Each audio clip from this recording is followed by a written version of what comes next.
On the fifth Nitro show of the Russo-Ferrara regime, with Russo's push to shorten Nitro back to 2 hours officially set for the start of next year, along with Thunder moving nights to Wednesdays also starting in January to get away from SmackDown, Russo as the unseen authority figure was getting more involved in on-screen angles, playing off his perceived real-life persona, withdrawing ratings as the first priority, forcing Kimberly to wrestle her first match in the ring and Tori Wilson to referee the match in a bikini, along with 4 tournament matches 6 days from the Mayhem pay-per-view. Hall and Nash were out early in the second quarter of the unopposed hour, with Nash, after the last 2 weeks of impersonating Vince McMahon and the Grand Wizard, coming out with a seed mask mocking his promos before bringing him out, challenging Nash to come out of retirement to set up Seed vs. Nash in the main event in Nash's first match back since the Road Wild pay-per-view against Hogan.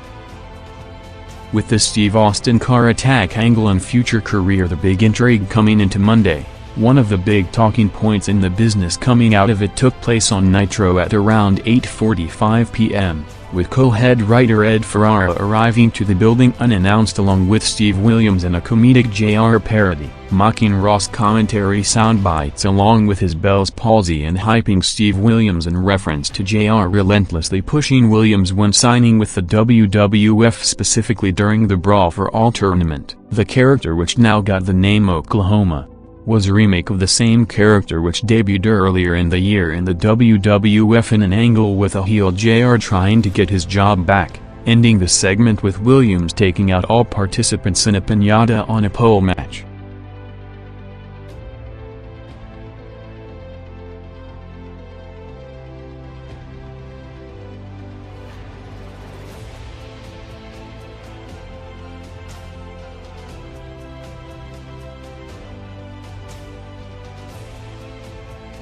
WCW went with a different strategy to hold viewers on the night by announcing the top 3 matches to start at the top of each hour, with Hall vs. Benoit and Nash vs. Seed set for 10 and 11 p.m. Bill Goldberg vs. Curt Hennig was placed in the crossover segment at 9 p.m., starting 2 minutes before, with Hennig trying to attack Goldberg during his entrance to lead to a backstage brawl on the way to the ring, with the stipulation of the match continuing the angle with Hennig getting fired by the new regime the first time he's pinned, being put up against Goldberg to ensure him losing, with Goldberg instead going over by submission to start Nitro with a 3.3 rating, which would also be the peak of the night.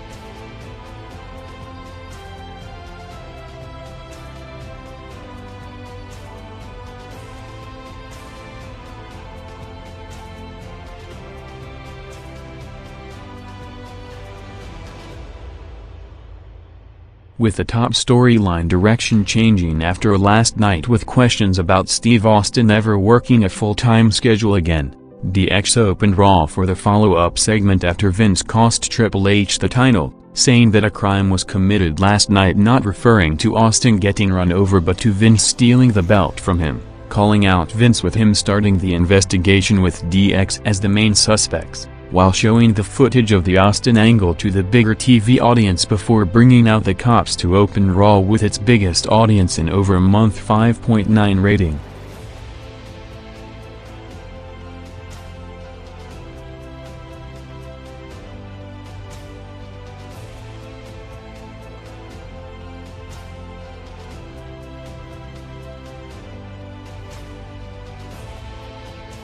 With the Russo-Ferrara regime now 5 weeks in after starting on October 18 through this night on November 15, the rating calculations over the first 5-week period saw Nitro averaging a 3 rating during the head-to-head hours against Raw, while Raw did 5.7 rating, comparing it to the previous 5 weeks with the final weeks of Russo in the WWF along with the WCW transition. Raw averaged a 6.2 rating compared to Nitro's 2.4, meaning since Russo's first show Nitro was able to convert half a rating point margin of usual Raw viewers to sample the WCW product.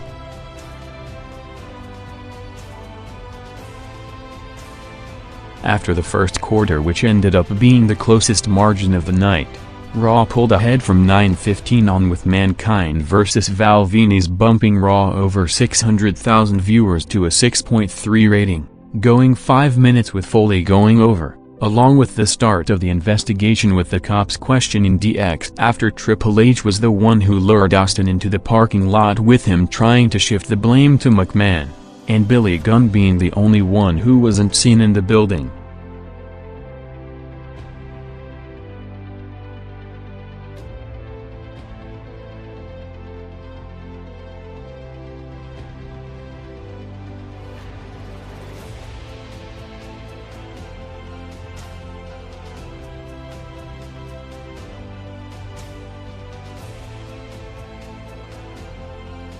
While Nitro stayed steady at a 2.8 rating for the follow-up of the Rick Steiner injury angle along with a Flynn vs. Barbarian street fight, Raw shot up over 600,000 viewers as after making his debut last night, circumstantially or not on his first ever Raw show, Kurt Angle was involved in the highest rated quarter of the night, going 3 minutes against Godfather on his TV debut, coming in perfect timing in front of a sold-out crowd in his hometown with over 13,000 in Pittsburgh, bumping Raw to a 6.7 rating in a quarter that also included Vince McMahon being questioned by the cops based on his history with Austin, and a Jericho vs. Gangrel match with Chyna mocking Jericho throughout after beating him in last night's pay-per-view match.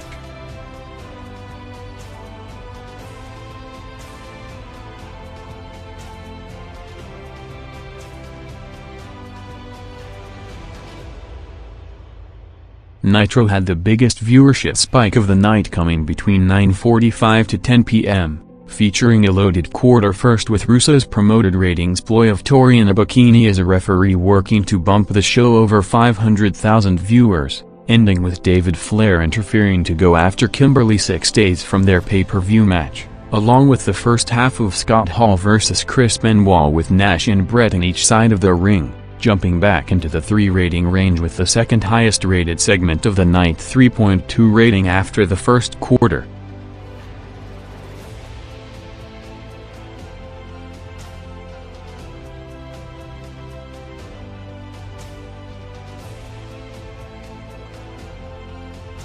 While that was going on, Raw had the finish of the Jericho match, and like Nitro had 20 minutes earlier, the rest of the quarter took place completely outside the arena in a series of segments backstage and in the parking lot, featuring Big Show asking Vince to give him Bossman instead of Bulldog, and Vince announcing the rest of the card for tonight, and mainly an Acolytes backstage brawl after 4 people they beat up in a bar arrived to call them out, ending the first head-to-head hour with a 6.1 to 3.2 rating margin.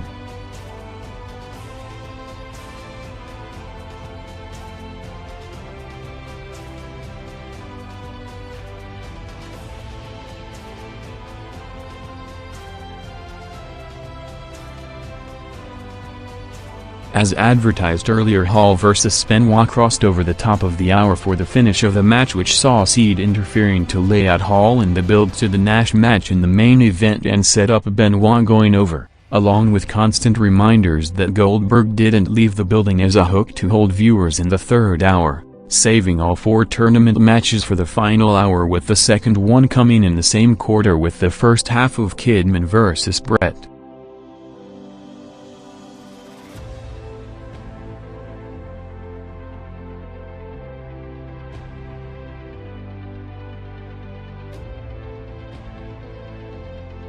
After replacing Austin on the spot while the pay-per-view was already going on to start his first title run in the company, new WWF champion Big Show opened Raw's second hour, defending the belt for the first time in a squash match against British Bulldog and the Mean Street Posse, as after already interviewing DX and McMahon as the main suspects, Raw's top of the hour quarter saw Rock making his first appearance on the night, being questioned by the cops, revealing that it was Rock's rental car that ran over Austin last night, before responding by cutting a trademark promo to bump the segment over 500,000 viewers to a 6.4 rating.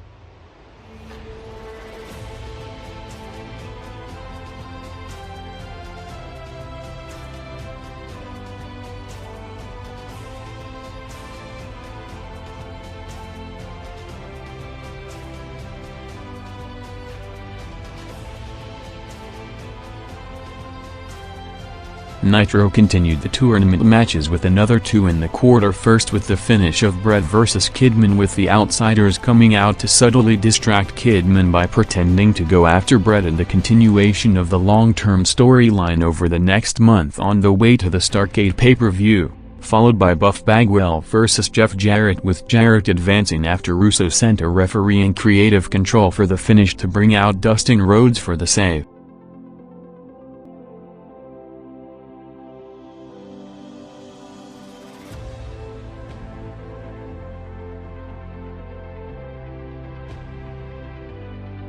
Next on Raw was Road Dogg vs Al Snow, going 4 minutes, with the post-match segment seeing Mick Foley coming out to consult Snow after losing the match, singing a song and telling him that they're going to a vacation in Vegas, with footage set to air on SmackDown Thursday, continuing to play off the publicity the Snow doll being banned from major markets due to the separate head figure coming with it, with the hype of the doll being taken off the shelves leading to it selling faster than usual, including being overpriced on eBay as a collector's item. Raw also had a major injury angle coming up in the quarter, with Jericho kidnapping Chyna and breaking her hand with several hammer shots.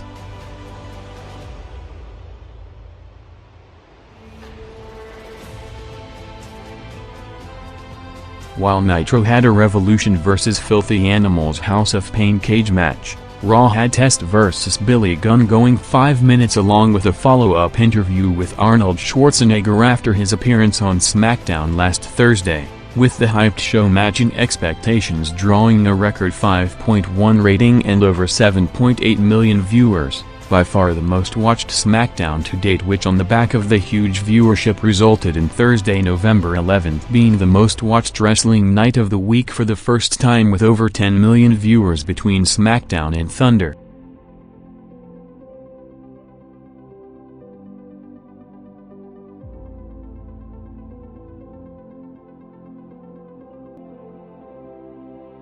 Both shows had a similar format to open the final quarter, with 2 top matches saved for the main event segment, first with Nitro having the final tournament match between Sting and Luger after a show-long angle of Luger trying to get Sting out of the match, going 4 minutes, with Sting going over after Meng's interference to officially book the 2 semi-finals for the Mayhem pay-per-view as Sting vs Bret Hart and Jeff Jarrett vs Chris Benoit, to set up 2 Canadians for the title in front of what is expected to be a hot hometown crowd at the Air Canada Centre in Toronto, with Nitro's final quarter, which also included the entrances and start of Nash vs Seed, jumping over 400,000 viewers to a 3 rating.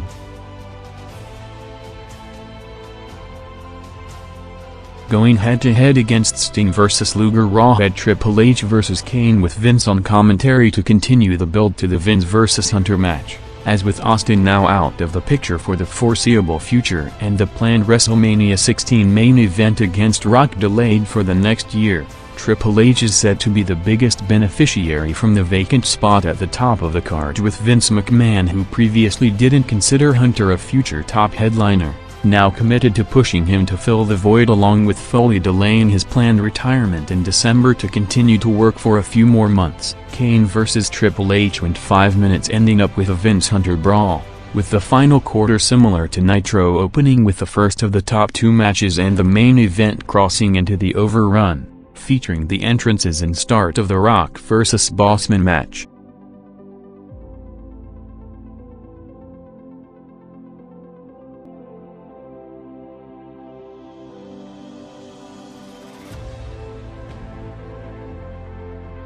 Going against strong competition on Raw, WCW's Overrun dropped to a 2.8 rating, with Nash vs Seed in a street fight going 8 minutes in the go-home segment for the Mayhem pay-per-view on Sunday, ending up with Scott Hall interfering for the DQ finish before Goldberg made a run into double spear the Outsiders and set up the final Goldberg-Seed build-up for the I Quit match along with Bret Hart to close the show. At the same time, Rock vs Bossman went 5 minutes in a wild hardcore match for the #1 contender for the WWF title, with Rock having the match won until Albert's interference to set up a surprise finish, with Bossman going over, followed by a post-match segment with Rock going crazy beating down both along with security and referees to close the show, with the Rock Bossman main event jumping over 600,000 viewers to a 6.4 rating, as Raw got a massive boost coming off Survivor Series to draw its highest rating in almost 2 months with a 6.2.